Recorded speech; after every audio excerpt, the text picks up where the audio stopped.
Hi everyone, welcome to our channel fit pie. This is మహా.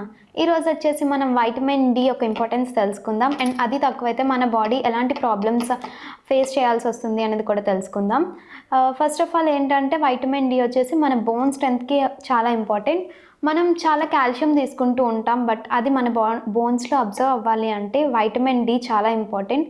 అది లేదు అంటే మన బోన్స్ చాలా వీక్ అయిపోతూ ఉంటాయి అండ్ ఊరికే పడిపోయిన ఫ్రాక్చర్స్ తొందరగా అవుతూ ఉంటుంది. అండ్ ప్రీ డయాబెటీస్కి వైటమిన్ డి చాలా ఇంపార్టెంట్.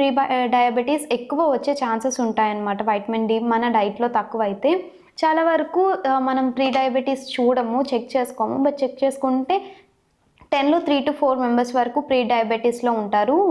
మేజర్ రీజన్ వచ్చేసి వైటమిన్ డి సరిగ్గా మన బాడీకి అందకపోవడం.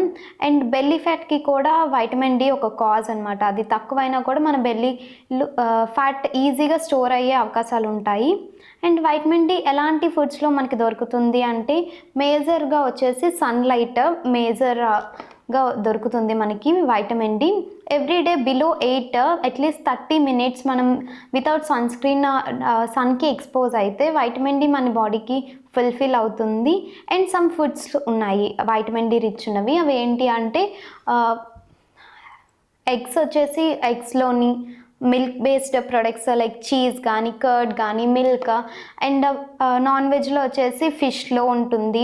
అండ్ వెజిటేరియన్ సోర్సెస్ వచ్చేసరికి మష్రూమ్స్ ఉంటుంది, ఆల్మండ్స్లో ఉంటుంది. ఇవన్నీ కనుక మన డైలీ బేసిస్లో మన డైట్లో ఇంక్లూడ్ చేసుకుంటే మనకి వైటమిన్ డి డెఫిషియన్సీ ఫుల్ఫిల్ అవుతుంది అండ్ మనం హెల్తీగా ఉండడానికి బాగా సపోర్ట్ అవుతుంది. Thank you.